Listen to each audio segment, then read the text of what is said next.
BRK ప్రేక్షకులందరికీ స్వాగతం సుస్వాగతం. భక్తి ఛానల్కి నేను మీ ఫాతిమా. అందరికీ నమస్కారం.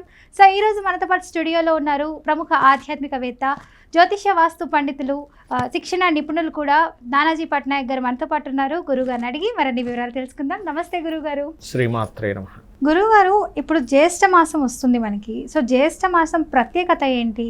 జ్యేష్ఠ మాసంలో ఏ దేవుణ్ణి ఆరాధిస్తే మంచిదంటారు?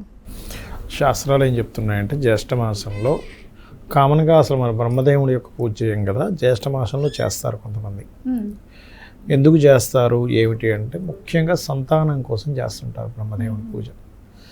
బ్రహ్మని యాక్చువల్గా అయితే మనకి బ్రహ్మదేవుడి పూజ లేదు, కానీ బ్రహ్మ అంటాం మనం. ఎవరిని పూజ చేయించే వాళ్ళని బ్రహ్మగా చూస్తాం.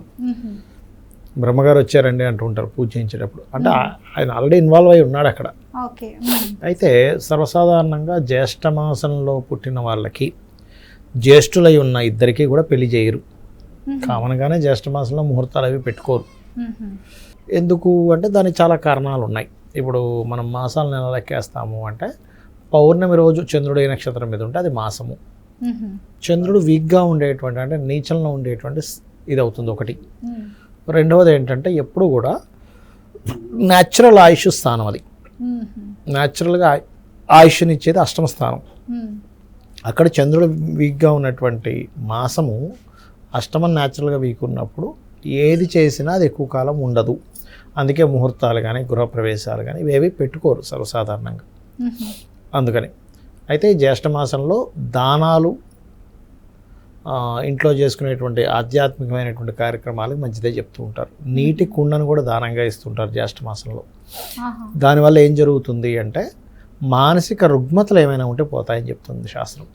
మనసు బాగోట్లేదు, జ్యేష్ఠ మాసంలో నీటి కుండను దానం ఇవ్వమని చెప్తుంది. కుండ అంటే ఖాళీ కుండ ఇవ్వకూడదు, మళ్ళీ అందులో కొన్ని నీరేసి, పూర్తిగా నీరేసి, ఇంత కుండ తీసుకుని నీరేసి దానిపైన కొన్ని సుగంధ ద్రవ్యాలు కూడా వేస్తారు. వేసి ఆకు, ఒక్క, కొంత దక్షిణ, 2 అరటిపళ్ళతో సహా దానం ఇస్తారు. దాని ద్వారా ఏమవుతుందంటే వాళ్ళ వంశాల్లో కొంతమంది చూడండి, కొన్ని వంశాల్లో ప్రతి వంశంలో ప్రతి జనరేషన్లో ఒక వ్యక్తికి ఏదో మానసికమైనటువంటి రుగ్మత ఉండడం, సరిగ్గా చిన్న చిన్న విషయాలకే, ఇప్పుడు మానసిక రుగ్మత లేకపోయినా కొంతమందికి ఎలా ఉంటుందంటే చిన్న విషయాలకి డిప్రెస్ అయిపోతారు, చిన్న విషయాలకి బాధపడిపోతారు. అలా ఉన్నటువంటి లక్షణాలతో కొంతమంది పుడుతూ ఉంటారు. అప్పుడు ఈ నీటి కుందం జ్యేష్ఠ మాసంలో ఇవ్వడం ద్వారా మంచి ఫలితాలు వస్తాయి. రెండవది ఏంటంటే విష్ణు ఆరాధన జ్యేష్ఠ మాసంలో. అందులో ముఖ్యంగా గోసేవ రోజు ఒక్కసారి, అంటే పొద్దున్నే వెళ్ళి గోవుకి ఏదైనా తినిపించి విష్ణు సహస్రనామాలు చదివితే వాళ్ళ వంశంలో చూడండి కొంతమంది చాలా తక్కువ ఏజ్లో చనిపోతుంటారు. చూడండి 40 ఏళ్ళకి చనిపోతున్నారండి మా వంశంలో అందరూ. 45 ఇయర్స్కి అయిపోతున్నారు, ఎవరు 50 ఏళ్ళు బతకలేని చాలా జాతకాలు చూసారండి. వాళ్ళకి ఏమవుతుందంటే వంశాన్ని తీసుకునేది పంచమ స్థానం అమ్మ. పంచమ స్థానాలు వరుసగా పాడైపోతుంటాయి వాళ్ళకి. అప్పుడు ఏంటంటే వంశ అభివృద్ధి ఉండదు. పంచమం అంటే ఏంటంటే వంశాభివృద్ధి స్థానం పంచమం. సో ఎప్పుడైతే వంశాభివృద్ధి లేదో ఆ ఇళ్లలో చూస్తే కనుక 30కో ఎప్పుడుకో పెళ్లి చేసుకోవడం, 30-35కో సరిగ్గా 10-15 ఏళ్ళ వంగ టక్కని చచ్చిపోవడం, భార్య మాత్రం ఉంటుంది, భర్త ఉండడు, ఇట్లాంటివి జరుగుతుంటాయి. ఎందుకు అంటే న్యాచురల్గా వాళ్ళ జన్మజాతకాల్లో పుట్టిన ప్రతి వంశంలో ఉండే వాళ్ళకి పంచమము అష్టమం పాడైపోయి ఉంటుంటాయి. అలాంటప్పుడు ఈ యొక్క మాసంలో విష్ణు సహస్రనామాలు ఎవరింట్లో అయితే జరుగుతాయో ఆ ఇంట్లో ఉండేటువంటి వారికి ఆయుష్లు పెరుగుతూ ఉంటాయి. అలాగే అభిషేకాలు చేస్తారు ఈ మాసంలో. అందులో ముఖ్యంగా బిల్వపత్రాలు నీళ్ళల్లో వేసి బిల్వపత్రం యొక్క నీటితో కూడా చేస్తారు. తద్వారా కూడా ఆయుష్ క్షీణం అవుతున్నవి కాస్త ఆయుష్ బాగుండడము, దీర్ఘరోగాలు తగ్గడము, ఇట్లాంటివన్నీ కూడా జరుగుతాయని చెప్పి శాస్త్రం చెప్తుంది. అది గురుగారు, ఇందాక మీరు చెప్పినట్టు కొంతమంది ఆశ్లేష, మూల నక్షత్రాలు, జ్యేష్ఠ నక్షత్రం ఉన్న వాళ్ళు జ్యేష్ఠ నక్షత్రం వాళ్ళు పెళ్లి చేసుకోరు అని అంటుంటారు చాలా మంది. సో మూల, ఆశ్లేష నక్షత్రం వాళ్ళు కూడా చేసుకోకూడదు అంటారా పెళ్లి? ఇది ఎక్కడి నుంచో వచ్చింది నానుడు.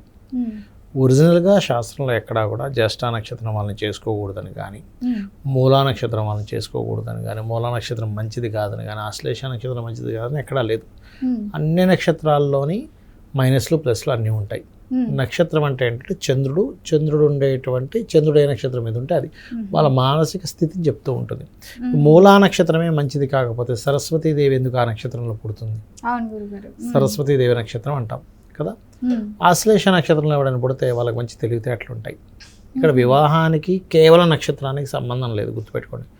వివాహము అనేటువంటిది వాళ్ళ లగ్నం నుంచి 7th లార్డ్ ఎలా ఉన్నాడు అనే దాన్ని బట్టి వాళ్ళకి ఎలాంటి భర్త లేదా భార్య వస్తాడో చెప్పొచ్చు.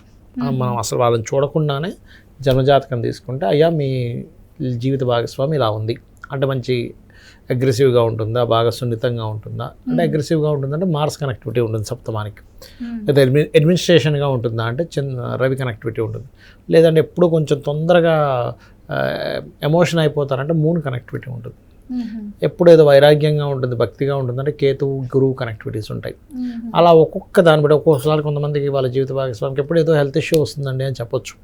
అది ఎలాగంటే సాటర్న్ కనెక్టివిటీ ఉంటుంది. అంతేగాని నక్షత్రం వల్ల కేవలం ఈ నక్షత్రంలో చేసుకున్న వాళ్ళకి బాగోదు అనేది పూర్తిగా అపవాదం అది. ఎందుకంటే జ్యేష్ఠ నక్షత్రంలో వివాహం చేసుకున్న వాళ్ళు చక్కగా ఉన్న వాళ్ళని నేను చూశాను, మూలా నక్షత్రం ఉన్న వాళ్ళని చూసా. ఆశ్లేష నక్షత్రం, చాలామంది ఆశ్లేష నక్షత్రం అంటే అత్తకి గండం అంటారు. అసలు అది లేదమ్మా ఇక్కడ. ఎందుకంటే అత్తకి గండం కలగాలంటే నిజంగానే వాళ్ళ అత్తగారి జాతకంలో ఆయుక్షీణమైన జాతకం అయి ఉండాలి అత్తగారిది. వీళ్ళ జాతకంలో కూడా దశమ స్థానం పాడై ఉండాలి. వీళ్ళకి దశమం పాడై వాళ్ళకి ఆయుక్షీణం అత్తగారి నిజంగానే అంటే తక్కువ ఆయుష్ ఉండేటువంటి జాతకం అయి ఉంటే అప్పుడు మ్యాచ్ అవుతుంది. కానీ ఆశ్లేష నక్షత్రం నేను ఒక 10,000 జాతకాలు 20,000 జాతకాలు తీసుకుంటాం ఏదైనా రీసెర్చ్ చేసేటప్పుడు. మాకు టీం ఉంది, రీసెర్చ్ టీం. అందులో ఏంటంటే స్టూడెంట్స్ ఉంటారు కదా, నాకు నేను నేర్పిస్తుంటాను కదా. ఆశ్లేష నక్షత్రం మీద ఒక 500 మంది ఉన్నారనుకోండి, తలా ఒక 50 తీసుకురానంటే టక్క టక్క టక్క కొన్ని వేల జాతకాలు వచ్చేస్తాయి. అప్పుడేంటి ఆశ్లేష నక్షత్రంలో నిజంగానే వీళ్ళకి అత్తగారు చచ్చిపోయారా అంటే ఏం చచ్చిపోలేదు. మరి ఎక్కడి నుంచి వచ్చిందంటే శాస్త్రంలో ఎక్కడా లేదు. కాబట్టి ఆశ్లేష నక్షత్రం మంచిది కాదు, ఇదంతా అపోహలు, మిత్ అంటారు దీన్ని. మూల నక్షత్రం మంచిది కాదు, మిత్. జ్యేష్ఠ నక్షత్రం మంచిది కాదు అనుకోవడం మిత్. కాబట్టి ఇవి కాదు. సప్తమ స్థానం ఎలా ఉంది అనే దాన్ని బట్టి వాళ్ళకి అలాంటి లక్షణాలు గల భార్య లేదా భర్త వస్తారు. 12వ స్థానం ఎలా ఉందో దాన్ని బట్టి వాళ్ళ మ్యారిటల్ లైఫ్ ఎలా ఉందో తెలుస్తుంది. అంటే వాళ్ళ మ్యారిటల్ లైఫ్ ఎలా ఉంటుంది అని 12వ స్థానం చెప్తుంది. వాళ్ళకి 2 వివాహాలు అవుతాయా, డివోర్స్లు అవుతాయా, 4-5 వివాహాలు అయిన వాళ్ళు ఉంటారు, అలా అవుతుందా, లేకపోతే అసలు వివాహమే కాకుండా ఉండిపోతుందా అంటే 12వ స్థానం చూస్తాం.